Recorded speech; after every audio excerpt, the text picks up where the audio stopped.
역대상 24장 20절부터 31절까지입니다. 제사장을 돕는 레위인 반열을 24반열로 조직하는 내용입니다. 이제 이 성전, 그래서 제사 드리는 그런 제사장을 돕는 레위인들인데 24반열로 이렇게 조직하는 거는 제사장이 24반열로 조직이 돼 있죠. 그래서 거기에 맞춰서 그 제사장을 돕는 레위인들도 24반열로 조직을 하는 것입니다. 그러고 보면 참 그 다윗이 체계적으로 질서 있게 잘했다는 것을 알 수가 있어요. 그러니까 뭐 임기응변식으로 막 하는 게 아니고 그냥 감정적으로 뭐 어떤 충동을 받아서 하는 것이 아니라 잘 계획해서 했다고 하는 것이죠. 그런 것을 우리가 이제 본받아야 돼요. 주님의 일을 할 때도 그냥 막 감정적으로 하는 것은 별로 좋지가 않습니다. 왜냐하면 그때는 좋은데 시간이 지나면 문제가 생기거든요. 자, 그래서 이제 24반열로 조직을 하는데 이제 그 사람들에 대해서 기록하는 겁니다. 첫째로 이제 그 암므람과 르하바의 아들에 대해서 기록합니다. 역대상 24장 20절 21절 레위 자손 중에 남은 자는 이러하니 암므람의 아들들 중에는 수바엘이요 수바엘의 아들들 중에는 에드야며 르하바에게 이르러는 그의 아들들 중에 우두머리 이시야요 이렇게 되어 있습니다. 그래서 이제 레위 자손이라고 하면 이제 아론 어제는 이제 아론 자손 했죠. 아론은 제사장 자손을 말하는 거고 그냥 레위 자손은 그냥 레위인들이에요. 성전에서 봉사하는 레위인들입니다. 그래서 이제 아므람의 아들 중에는 이제 수바엘, 예드아 이 두 명, 두 반열이 있습니다. 그다음에 르하바의 아들은 이시야 여기서 한 명, 한 반열입니다. 그다음에 이스할과 이제 슬로못의 아들이에요. 역대상 24장 20절 이스할의 아들들 중에는 슬로못이요 슬로못의 아들들 중에는 야하시요. 그래서 이스할의 아들 슬로못 이제 한 명, 그다음에 슬로못의 아들 야핫 한 명 이렇게 됩니다. 그다음에 이제 헤브론의 아들이에요. 역대상 24장 23절 헤브론의 아들들은 장자 여리야와 둘째 아마랴와 셋째 야하시엘과 넷째 여가무함이요. 그래서 헤브론의 아들 중에는 여리야, 아마랴, 야하시엘, 여가무함 네 반열이 있습니다. 그다음에 이제 다섯 번째로 이제 그 우시엘의 아들들이 나와요. 이 우시엘과 이시야의 아들들. 역대상 24장 24절 25절 우시엘의 아들들은 미가요 미가의 아들들 중에는 사밀이요 미가의 아우는 이시야라 이시야의 아들들 중에는 스가랴이며 그러니까 우시엘의 아들에는 이제 미가 사밀 이시야 세 명이고 이시야의 아들은 스가랴 한 명입니다. 그다음에 무라리와 야시아의 아들들에 대해서 기록합니다. 역대상 24장 26절 무라리의 아들들은 마흘리와 무시오 야시아의 아들들은 분노이니 그래서 무라리 아들은 마흘리 그다음에 무시 이게 두 명이고 야시의 아들은 분노 한 명입니다. 그다음에 야시아의 아들들 또 기록합니다. 역대상 24장 27절 무라리의 자손 야시아에게서 난 자는 분노와 소함과 삭굴과 이불이요. 그래서 이 무라리의 자손 야시아의 아들은 분노, 소함, 삭굴, 이불이 이게 세 명이 됩니다. 네 명이 되죠. 그다음에 마흘리 아들은 이제 역대상 24장 28절 마흘리 아들 중에는 엘르아살이니 엘르아살은 아들이 없으며 이렇게 돼서 엘르아살은 이제 한 명이 됩니다. 그다음에 기스의 아들 역대상 24장 29절 기스에게 이르러는 그의 아들 여라무엘이요. 그래서 여라무엘 한 명. 그다음에 무시 아들 역대상 24장 30절 무시 아들들은 마흘리와 예델과 여리못이니 이는 다 그 조상의 가문에 따라 기록한 레위 자손이라. 그래서 마흘리, 에델, 여리못 세 명 이렇게 돼서 이제 그 24반열이 됩니다. 그다음에 이제 제vik뽑기로 이것을 순서를 정하는 내용입니다. 역대상 24장 31절 이 여러 사람도 다윗 왕과 사독과 아히멜렉과 제사장과 레위 우두머리 앞에서 그들의 형제 아론 자손처럼 제비 뽑혔으니 장자의 가문과 막내 동생의 가문이 다름이 없더라. 그래서 이렇게 24반열로 조직하고 이 성전 봉사하는 순서는 제비뽑기로 결정을 했다는 겁니다. 그리고 그것을 다윗 왕과 사독 대제사장 아히멜렉 이렇게 대제사장 그리고 레위인 우두머리, 그 우두머리는 지도자들, 레위인들 중에서 뭐 장로들 이런 사람들이에요. 이런 사람들이 보는 데서 제비를 뽑았다는 거죠. 그러면 공정하게 하려고 그러는 거예요.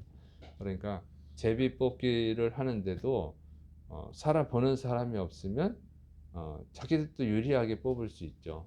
먼저 뽑는다든가 뭐 이런 식으로 해가지고 그다음에 다른 사람한테는 제비 뽑기를 권한을 안 주든가 이렇게 할 수 있어요. 그러니까 불공평하게 할 수 있어요. 그러니까 그런 것이 없도록 다윗 왕이 지켜보고 있는 거예요. 이렇게 해서 순서를 정했다고 하는 것이죠. 참 이런 거 보면 정말 다윗이 공정하게 하려고 아주 공평하게 하려고 했음을 알 수가 있습니다. 또 한편으로 보면은 이게 참 슬픈 이야기죠.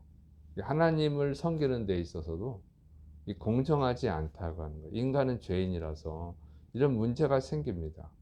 가장 아름다워야 되는 자리인데 그렇지가 않은 거예요. 그래서 이게 인간이라 어쩔 수가 없어요. 그래서 관리 감독이 필요한 것이죠. 그래서 사도행전 오순절날 성령님이 임하고 얼마나 아름다운 교회가 됩니까? 부자들이 재산을 헌금해가지고 그 헌금으로 가난한 성도들을 돕고 정말 은혜로운데 그렇게 은혜롭게 끝나지가 않죠.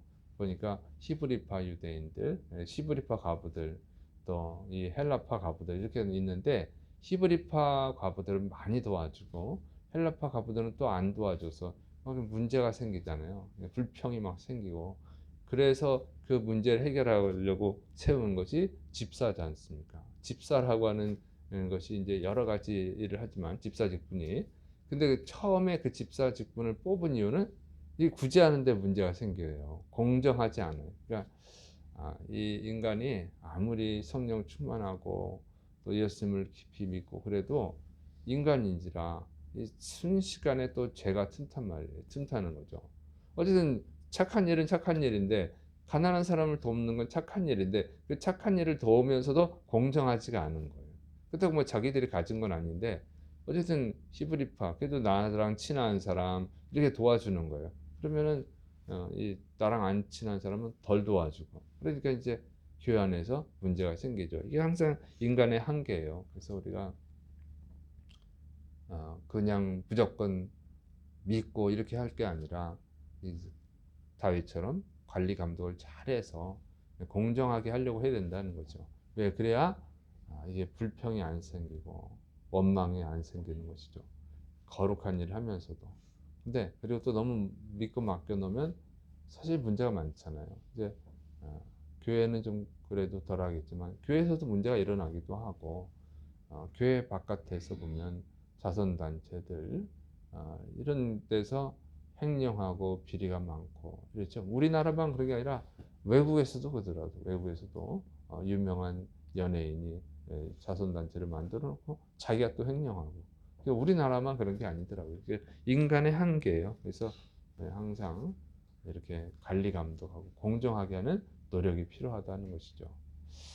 그러면서 우리는 겸손해져야 되는 거예요. 겸손해져야 돼서 어쨌든 이렇게 정말 하나님의 일을 아름답게 공평하게 하려고 노력하는 이 노력들이 필요한 줄을 믿으시기 바랍니다. 그래서 사실 이런 것은 성도들도 공평하게 노력을 해야 되지만 목회자들이 더 노력을 해야 되는 것이죠. 왜냐면 정말 이 목회자 세계를 보면 참 안타까운 일이 많아요. 그러니까 어떤 뭐 대표회장, 총회장 뭐 이런 뭐 뽑을 때 보면은 참 뭐 몇 천만 원 이렇게 입후보비를 내야 되만 뽑아주고 그러니까 자격이 생기니까 이런 걸 참 안타까운 거예요. 그래서 이런 것들을 노력을 잘 안 하면 교회는 물질 만능주의가 되는 것입니다. 세속화가 돼버리는 거예요. 거기서 그러니까 뭐 정치인들하고 결탁해가지고 큰 교회 목사님들이 정치인들하고 친하게 지내고 그러다 보니까 교회가 잘못돼 가는 것이죠. 그래서 세상의 정부가 정치인들이 대통령이 뭐 잘못해도 거기랑 결탁이 돼 있으니까 잘 외치질 못해. 이 교회에 해가 되는 일들을 외치질 못하는 거예요. 그런 면에 생각하면 이번 10월 27일 날 이 동성애를 반대하는 그런 연합 예배를 드리는 것은 그건 참 순수하게 잘했다 생각해요. 왜냐하면 정치인들하고 친한 사람들 그거 못합니다. 그 잘못될까 봐. 그래서 어쨌든 교회는 완전한 것이 아닙니다. 그래서 항상 이렇게 공정하게 하나님의 뜻대로 하려고 하는 노력들을 우리가 해야 될 줄을 믿으시 바랍니다. 그래서 여러분들 열심히 노력하시고 또 우리 교회는 그런 게 없지만 우리 처음엔 그랬어요. 교회에서 뭐 기념품 나눠주고 뭐 먹을 것 나눠주면 자기 진짜 친한 사람 좀 더 챙겨주고 그게 별거 아니지만 그런 데서부터 이제 문제가 생기는 거죠. 항상 공정하게 하려고 하는 노력들을 해야 될 줄을 믿으시 바랍니다. 기도하겠습니다. 사랑이 많으신 하나님 아버지, 우리가 다 죄인임을 명심하고 스스로 자신을 채찍질하고 또 하나님 앞에 설 것을 생각하면서 하나님의 일을 공평하게 원망과 불평과 시비가 없도록 은혜와 감사가 넘치도록 이 모든 일을 할 수 있도록 우리에게 은혜와 믿음과 지혜를 주옵소서. 예수님의 이름으로 감사하며 기도드립니다. 아멘.